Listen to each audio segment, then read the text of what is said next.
Welcome to this part of the conference session. I'm Tom, also known as Thomas Lidy. I'm with Musimap. We are a company that is specialized in analyzing music and especially emotions from music. We also call ourselves, we are a fusion of human and artificial intelligence because we work a lot with musicologists, but also with artificial intelligence. So I'm gonna show you what we do and how we do it and why we analyze emotions in music. So first a few words about our company. This company is in Belgium, actually, in Brussels, and it has a 20 years background, actually. It started out as a project where all people were musicologists, like music experts, music psychologists with a lot of background in like people who had 20 years of experience in music industry or as a musicologist, and they wanted to map out the world's music. They wanted to tag everything in a song, like what emotion, what mood is in the song, what beats per minute, what's the key, is the voice soprano, and all this kind of stuff. But if you do that manually, you hit the boundary because they did it 15 years long and they annotated 1 million songs. And today, Spotify and iTunes have about 60 million songs, and there are thousands added every week. So you cannot tackle this with people. So a few years ago, someone had the idea to fuse this with artificial intelligence. So we power now an AI system with all the knowledge that dozens of musicologists have put into it 15 years long. So if you say, who is Musimap? We are a nice blend in our team, which fuses hard science and soft science. So on the soft science side, as I mentioned, we have musicology, neuroscience, psychology. On the hard science, we have people like data scientists, machine learning, signal analysis, neural networks, and this stuff. Yeah, this is also like, if you look at it from the team side, our founder created Musimap. He had this vision many years back. He's a musicologist by heart, so for him it's always about the music. Then in other companies where it's all about data analysis, you could say it's all about data, but the nice thing here is our data is music, and to work with music on an everyday basis is really a nice thing, even if you're like a data guy or AI guy. Yeah, we added some interesting people. Who of you knows 7 Digital? It's a B2B music service where, which also has a large catalog of music which you could use if you want to create your own streaming service, which probably not many people want to do these days because there are some big ones. Okay, about myself, I am from Vienna actually, or from Austria, near Vienna. I have done 15 years already fusing music analysis with artificial intelligence and machine learning. I was a researcher at the Vienna University.Technology, had created already a music discovery startup back in 2008, and went for another company, and since 2016 I'm with Musimap because I really find it exciting to analyze music. So how did we get there? So there is a music taxonomy. Taxonomy means like categories, how you would put music into different categories. Of course, every artist doesn't really like to put in boxes or in categories. So we created something where it's really flexible. So one song would fall into 6 different genres, for example, because it's never really very clear and strict. And we do that also for moods. I'm going to show you this. So, I mentioned we have 1 million songs that have been manually annotated. And if you talk about taxonomies, this is our genre taxonomy. It's not very well visible, but you can find that on the web. But it's a circle of 400 different genres. And then these connections, there are yellow ones and purple ones. They show which genre has influenced which other genre, because genres typically emerge out of other genres. Like trap is, for example, emerging right now, or soul, disco has been emerging out of soul. So and then we have a mood taxonomy, also 256 different moods that were categorized by our musicologist team into 3 levels. I have a simpler version here. So you see it's actually 6 big groups that are named after the elements: wood, fire, metal, water, air, ground. So it's influenced by traditional Chinese medicine actually. And then it goes further down into 18 families of moods, and in the end, in the outer ring, which was visible here, we have 256 moods, and here is a 3rd level that has 35 moods. And you find something like friendly, rebellious, aggressive, impulsive, and so on. Yeah, why do we focus on moods? It's a good question actually, but if you think about it, music has always been about emotions. Like, you typically listen to music either because you feel a certain way, or you want to change your mood because something has happened, or because you're traveling and want to listen to a certain atmosphere of music. So also you can say studies have shown 90% of our decisions are emotional, they're emotion based. The emotional brain works 5 times faster as our reasonable brain. So if you think you make logical decisions all day long and always really decide upon certain criteria, it's not actually true, because many of our decisions are just gut feeling and come from the gut. So there's another reason actually, because we're in a world that gets increasingly, you could call it smart. You have all these devices in living rooms now or in the near future. You have wristbands or mobile phones who measure your heart rate, skin conductivity, and all kind of stuff. So emotion tracking is already happening, and you can interact with these devices. And right now you have to probably say to Siri and Alexa, hey, I feel like in a melancholic mood, play me some music. But in the near future, you probably don't even need to say it, because those devices will sense it already, how you feel. There's things like this NeuroSky device that measures brain waves and stuff like this. So all of this is coming, and all of this has a very nice potential to know how you feel and what you want in a certain moment. So also, if you look at Spotify, one of the biggest streaming services, they did a study, what's the most important aspects when people select music, and they actually found out that it is emotional mood. If you look into neuroscience, also it has been shown that different brain regions are activated depending on different styles of music.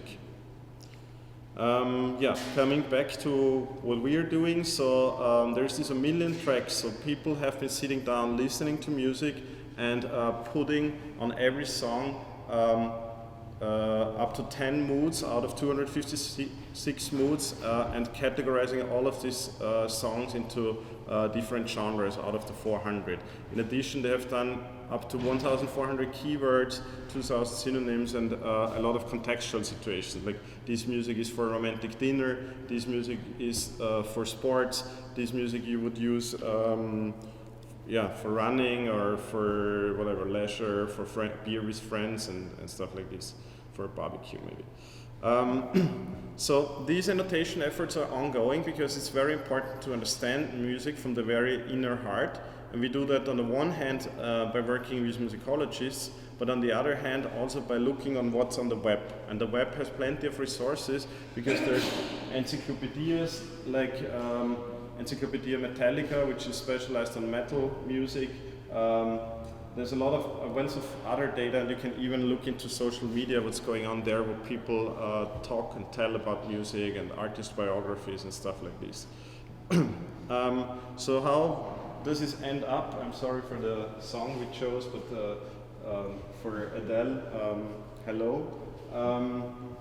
You get these tags here. So there's a lot, you can't really read it, but these ones are the genres. So it says pop, rock, soul, and the size shows how strong each genre is. Then the light blue ones are all the different moods, so there's really a lot of them.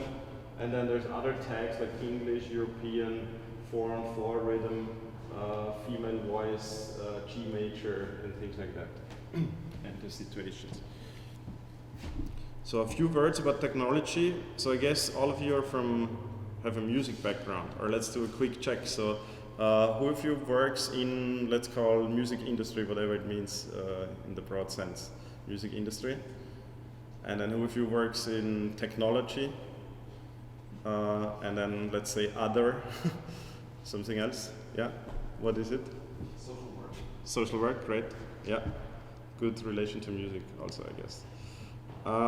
Good. So a few words about technology. So obviously we try to fuse acoustic, psychology, neuroscience, physiology, and artificial intelligence. So how is it starting? Always it's starting with an audio waveform, so recordings, digital recordings of music. So nowadays it's not too difficult, so most music in the world is already available somewhere in a digital file format, and we work with partners where we can access those audio files. Also we work individually, like smaller labels or production music companies. They can deliver like a set of their own MP3 or whatever files to be analyzed. The key to unlock what's going on in the music is usually the spectrogram, so it needs to be converted. And then there's something called the MEL spectrogram. The MEL scale is a perceptual scale that mimics the human listening system, the auditory system of the people. So you will see here that these lower frequencies, like in the bass, it's much better visible here on this one than on this one. So this is kind of a audio processing, two audio processing steps. But then what do we want to find? So it's not that clear, but often it is clear. Sometimes it's a bit small here, but only with the human eye, you see already that the rhythm is detected very well, even if you look at it. This is stuff that is detected, like it's rather easy to detect a certain notion of beats per minute, so the tempo. But if you do much more advanced analysis, you can also find out about the key, so the major, minor, and which key it is, and a lot of other stuff of what's going on in the music. And all these criteria that you find in the music, if you look deeply, define the song somewhere. So Musimap is one of the things we created, and it's actually meant to find you similar sounding songs. So you could use this as a recommender, like on Spotify or wherever, but most often this is used for people in film and advertising around production music. So if you have a film project or you need a song for an advertising campaign, usually you have a certain kind of idea of how that song should sound or how the mood in that song is. So you can just drop an example, let's say this one, and it will find you all the related songs by acoustic closeness. Then we created another product that's called Musimotion, and here it's about tagging. So think of feeding millions of songs, and for every song you get a list of moods, genres, and listening situations, and also you get the BPM, key, and so on. This is done also by analyzing the spectrogram of the song, but also we employ here neural networks. These are things that power artificial intelligence today, so-called deep neural networks. That's why it's called deep learning. But this is only possible if you feed it with a lot of knowledge. And luckily we have that knowledge because our musicologists have been working 20 years on tagging that music. So without that wealth of information about a million songs of music, the best neural network doesn't help you today to find out how to listen to music with an AI. It's only possible because we power it with the knowledge of the musicologists. And this is still ongoing. So I had it on the team slide, but on a daily basis we work in a fusion between data science people and musicologists that work together to improve this. This is just a quick example, maybe it goes a bit too technical, but you see 3 colors here, and we have put here, I don't know how many, let's say 100,000 songs, which are all these dots, and this is how the artificial intelligence sees it. So it learned very well, blue is classical, red is techno, and green is jazz. Okay, these are easy genres to distinguish, right? You wouldn't have a difficulty to distinguish classical from techno probably. So, and this just shows that the AI learned this pretty well as well. But here we have another example which is more messed up. But the reason is because blue here is rock, the red one is blues rock, and the green one is electric blues. And all of them are pretty similar, and they are in fact actually overlapping. It's not easy for a person to say what is blues rock and what is electric blues, and there is an overlap. And this is also how the AI sees it. But this is not a problem, not a real problem, because as I said initially, music is never just a single category. So it's going to be detected by an AI system also as multiple categories. So we built a bunch of interesting things on this. So the first two I've shown already: Musimap to find audio by acoustic similarity, Musimotion to tag music. I've illustrated this here again. So the similarity, the tags, mood, situation, genres, BPM, and so on. But then we built something on top of it, which is also powered by the moods again.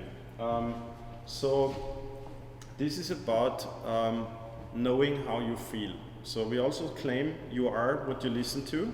So if I analyze your playlist or your most favorite 10 songs, I can tell you who you are, whether you are a romantic person or you like winter better than summer, and whether you're introverted or extroverted. And this is what we try here. There's different schemes of psychological profiles. I'm going to show it here. I can skip this. This was the tagging.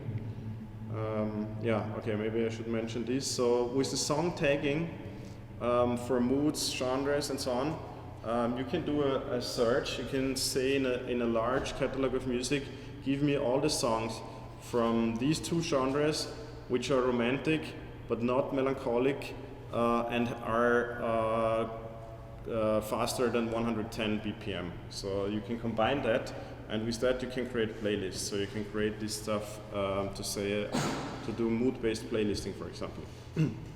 So now I'm coming to this other thing, the user analysis and saying you are what you listen to. And this is this kind of psychological schemes that you can apply here. So in the end, we want to say for a person's playlist whether you are a perfectionist or an advisor, achiever, thinker, optimist, challenger, mediator, and so on. So there's this Enneagram scheme, and there's another one called Myers-Briggs type indicator, where you also can say introvert, extrovert, intuitive, sensor, thinker, feeler, judger, or perceiver. I have this here as a demo, also I can show it later, but let's go through this. So how does it work? You could just drop 10 of your favorite songs, but we made also a plugin for Deezer and Spotify, where you can just log in and pick one of your favorite playlists if you have playlists on those platforms. Usually Spotify creates also a playlist for you, like your daily mix, and you can just take this one, because it might also represent you very well. I have chosen here actually Camo and Crooked. Who of you knows Camo and Crooked? Austrian drum and bass band. And yeah, let's see what Camo and Crooked radio tells about you. Well, it's hard to read again, but obviously it's drum and bass a lot, but you get here the genres that appear in this playlist. So it's EDM, drum and bass, IDM, a little bit of hip hop, rap, house, chill out. And then here you get the mood circle. So from this music, from the Camo and Crooked radio playlist, so it's not only Camo and Crooked songs, because Spotify suggests other songs as well on that radio. It tells us already extroversion here and dynamism. What else we see here? Warrior and nourishment and a bit of love. Okay. Okay, and then you get these kind of profiles. So this is the MBTI scheme that I've showed earlier. So here it tells us a listener of Camo and Crooked is a duty fulfiller and inspector. Okay, let's see. I'd encourage people to try this as well, see how you get characterized. Okay, and there's something else. It's called the ego equilibrium that has this kind of diagrams here, nice circles, where you also get the intensity. So here this means security, accuracy, self-awareness. So Come On Crooked Listener has very low spirituality. And then here empathy, self-control, and so on. Okay, and you get even a text that interprets you. Can't read it here, but it's like a horoscope a little bit. It tells you, what is it here? You like positive and fun feelings. I have to read it here because I can't read there. It seems that you are alive and organic before being intellectual. You appreciate essential things, repeating, and your motto is always back to fundamental. Your positivity leads you to mediocrity and stagnation. Your passivity, sorry, I read that wrong. Passivity. Okay. Yeah, and you get more diagrams about yourself. So again, you might ask, why are we doing this? Obviously, we could do a funny Facebook plugin, but that's not what we're doing. We're usually delivering this in a business-to-business way to other companies in music industry or advertising industry. So on the one hand, it could be used for recommendation, because if you know the character of a person very well, it's easier to recommend the right stuff in music recommendation. We could also build a dating site, because if we know the character of all the people just by a playlist of 10 songs, we could match people really easily. Also, it's not what we're doing now, but if somebody wants to develop a fun app, reach out to us. We could do that together. What's more interesting for us is also this notion of target audience. So this is like, there is this domains of in-store branding or sound branding in advertising campaigns, but there's a lot of companies that nowadays actually that select music for stores where you go shopping, like Zara or Pull & Bear and all this stuff, or restaurants, hotels, fitness chains. This is a pretty big market actually to place music in this, and we are helping these companies to find the right music for the right people. Actually, the second half, like I have a second talk after this one, it's about the European project called Future Pulse, and we work with partners. Among them is Soundtrack Your Brand. It's a company from Sweden, and they didn't use our technology. They have tried it before with their own approach, but they have shown that by changing the music at the McDonald's in Scandinavia, they have raised the selling of desserts at McDonald's. And actually, interestingly, it was needed to play more independent and less known music than just the charts music in order to do that. So in the end, we have 4 products, but 6 use cases. Yeah, because the Musimotion with the tagging, you can just, if you are a label and you want to kind of do metadata enrichment and bring more categories to your music, you can just use it as a tagging product to enrich your database. But you can also use it as a song finder, as I said in the example, where you specify the BPM, the mood, the genre, and then create a playlist out of it. And then we have all this product around MusiMe and MusiTarget, where either you have a person's profile and recommend music to the person, or you are a music provider or advertising and sound branding company and you want to define your target group. And you could find the target group also inversively by, if you define the music, you can find your target group. So even if you're releasing a new song as a label or even as an artist, you could also check beforehand to which target audience this song might appeal to. It's interesting from artist perspective also. So this is our positioning. We're somewhere in between the bigger companies like streaming services and e-commerce, advertising, sound branding, or even dating. And we deliver like engines and APIs and technology to both sides actually. We do work already with BMG Production Music for their production music portal.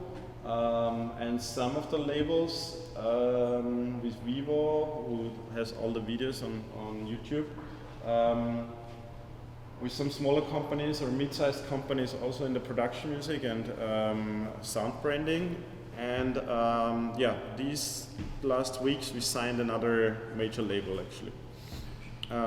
Yeah, for the music similarity, you can actually try it out on bngproductionmusic.co.uk.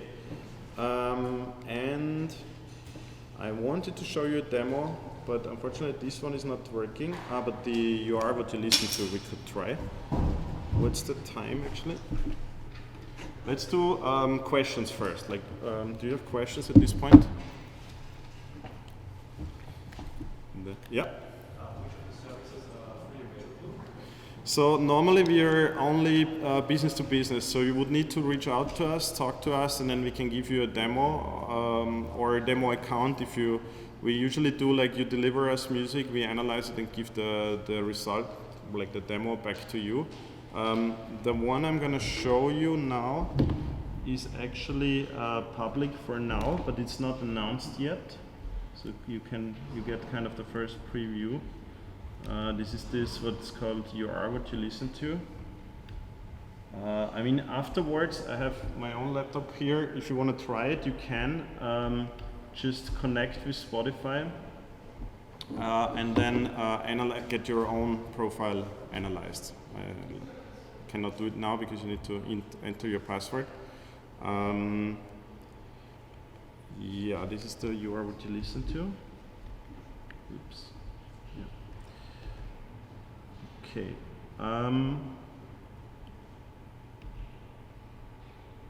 Okay. Any other questions? Yeah. Do you have? You mentioned all these services like Spotify and Deezer and so on that you are connected to, or that you're gathering data from.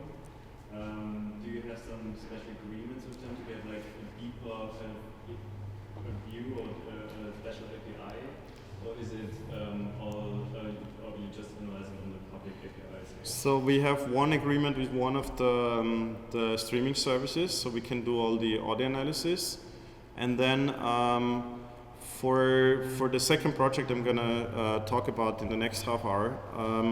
We have other agreements for Spotify Analytics, which gives you more details on the playback demographics of listeners on Spotify. But this one you get only if you are a label usually, which we are not. We are not a label, but we work with a partner label and we analyze their music. So this typically is done in partnership with labels, but then the label needs to grant us access to their Spotify Analytics account. Yeah. We do some public APIs as well, yeah. We check, for example, on YouTube the number of likes and views of some of the songs and things like that. Yeah. Okay, any other question? Yeah. You mentioned Soundtrack, your brand, but that you're not working with them anymore. We are partners in a European project. That's the project I'm going to talk about in the next half hour. I was going to ask if you could create your own sort of similar service just based on your own. Probably we could. It's a content owning question also. So usually we don't own the content because we analyze it and then just return the results. In the case if you do in-store music, you need to have agreements to play back music in the stores. So it would diverge a bit from the business we're doing right now. But yeah, this is the difficulty if you launch a music startup, because I did one before. There is many ideas. You can go really broad, but then you have to focus on something and do that well, because many music startups, as we know, unfortunately have died again because they tried all kind of stuff that was either too broad or they went to some illegal domain, like copying music without the rights and stuff like this. Yeah. Yeah. Actually, you told before that there was this certain kind of music at McDonald's, and then they sold more desserts. I mean, can you say, I want to sell more coffee, and this is the music for it? Or? Probably it's not that easy. maybe we should analyze coffee drinkers and what they have in common. But many people drink coffee, yeah. So, but that's a good point, yeah, to reverse it even from the product. I don't think they did a user analysis up front at McDonald's to know the music. I think they just tried different recipes for the music and tested it in weeks and months long, and then counter tested it, and then came up with some certain formula. But I'm not sure if they analyzed the target group at McDonald's beforehand. Maybe they did, actually, I don't know, we could ask them. But that's a good point, yeah. I believe that we are in the early days of this, and that we can go much further by knowing much. So that's actually, maybe I missed that point. So we also want to go beyond music a bit, because right now we're doing music analysis and analyzing music listeners. But if you know a lot about the persons, then you can find the patterns of what products they're interested in, what are their sports activities, leisure activities, what food do they eat, and so on. And then you can go much further.